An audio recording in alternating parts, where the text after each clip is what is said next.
Jende askok poltsikoan daraman telefono adimenduna uste baino gehiagorako gai da. Imagina daiteken egiteko ia guztietarako dago gaur egun aplikazioren bat. Batzuk besteak baino erabilgarriagoak. Teknikak lanbide heziketarako berrikuntza zentroak proiektu bat du zerrenda horri beste bat gehitzeko. Android ingurunean garatutako aplikazioekin eta segapoto eta tableten bitartez prozesu industrialak kontrolatzea. Poltsikoetako gailuei gaitasun hori ematen diena, barruan daramaten sistema eragilea da. Kontsumitzailearentzat pentsatutako teknologia batek industriara salto egiten duen lehen aldia izango da. Android da gailu mugikorretarako Googleek espreski diseinatutako sistema eragile libre bat. Garatzailearen eskuetan jartzen du adibidez Android Developers web orria, eta garatzaileak egin behar duena da web orri hori konsultatu, behar duen informazioa bildu eta gero Java eta XML programazio lenguaitan app-a sortu. Librea, malgua, atzean komunitate handia duena. Hitz hauek definitzen dute Android. 2007an kaleratu zenetik edonoren eskura dago kodea. Hasi mugikor fabrikatzaile handietatik eta aplikazio garatzaile txikietaraino. Askatasuna eta zergatik ez, lizentzia aldetik zero kostu alde batetik. Sentsore komunikaziorako gaitasun eta beste 11 funtzioz jositako gailuak bestetik. Biak bategin eta horratx industria sektorean aplika daiteken kontrol zentro bat. Hasteko adibide bat, robota. Bi arlo diferente dazka. Bat da aplikazioa programatzea, eta Androidekin ibiltzea eta pantaila kontrolatzea, eta beste arlo bat izangoa garatutako hardwarea. Eta guk erabili dugun hardwarea ere librea da. Erabili ditugu bi plataforma diferente, Raspberry Pi izena daukana, eta beste bat Arduino izena daukana. Raspberry Pia programarekin, Androidekin komunikatu ingo da, haririk gabeko komunikazio hortan, eta berak jasotzen dituen agindu guzti horiek pasako ditu beste elementuak kontrolatzeko. Zokoz hori izena du robotak, eta aplikazioa irakaslek beraiek garatu dute. Botoi diferenteak daude, kontrolatzeko mugimenduak, aurrera atzera, ezker eskubi.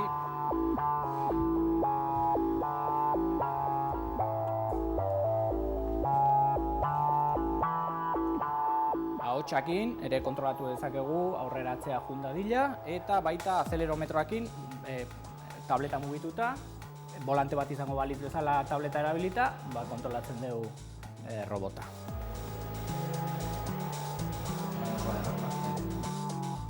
Hiru argazki mota ateratzen dituen kamerak ditu. Ohiko koloredunak, espazio baten sakontasuna edo dimentsioa adierazten dutenak eta infragorrizkoak.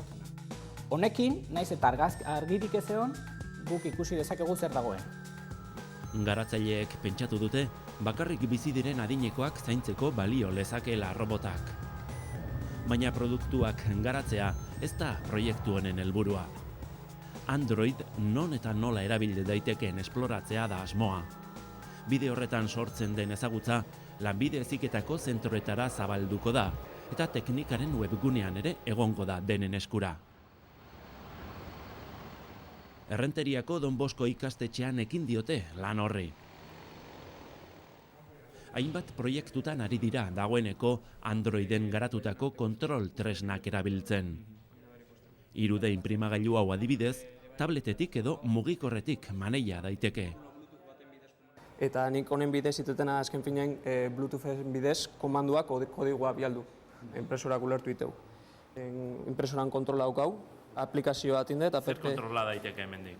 Impresora guztia, gero bai ordena horiak eskaintzen ez dituen beste aukera batzuk garatzen, nahiko bagenuen ardatza moitu honeak akarri, pixkenak akarriko genuen, adibidez 50 eman da X moitu, eta estruditu genuen pixkat, jakiteko filamentua botatzen nahi dela, ben berua daola,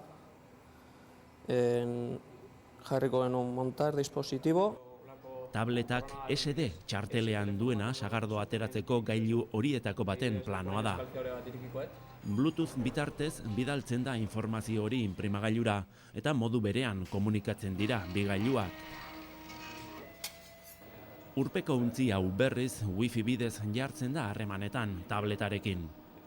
Urpekaria kontrolatzeko indugun aplikazioa Wi-Fi bidez konektatuz Raspberry Pi batera eta hortikan Arduino batera.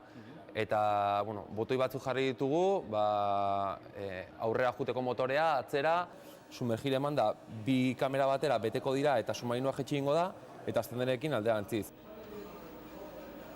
Eskema bera errepikatzen da prozesu industrialak kontrolatzeko aplikazio askotan, baita Zeppelin honetan ere. Android, haririk gabeko komunikazioa eta hardware librea.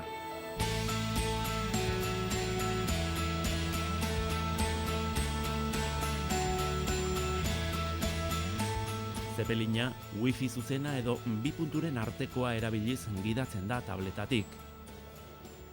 Aldiz, Andoaingo Lasalle Berrozpe ikastetxeak garatu duen meteorologia estazio hau munduaren beste puntatik kontrola daiteke, Wi-Fia eta interneten kombinazioari esker. Azkenean da, hainbat sentsore azkauna, nekazarik da eoste balin baue produktu jakin hau, beraien etxetikan jakiteko seguraldingo duen, haize handia balin badago, sentsoreak esango nioke tapatu edo edozein gauza egiteko mon. Wi-Fi bidezko internet konexioa nahikoa da estaziotik datuak momentuan jasotzeko, eta modu berean, robotari milaka kilometroko distantziatik aginduak eman dakizkioke, edo beste edozein prozesu industrial kontrola daiteke urrutitik. Hemen konfiguratuko genuke konektatzeko konexioa. Azkenean, zuk leku batetik bestera ez dezu desplazatu behar, makina hori kontrolatzeko edo beste gailu bat kontrolatzeko.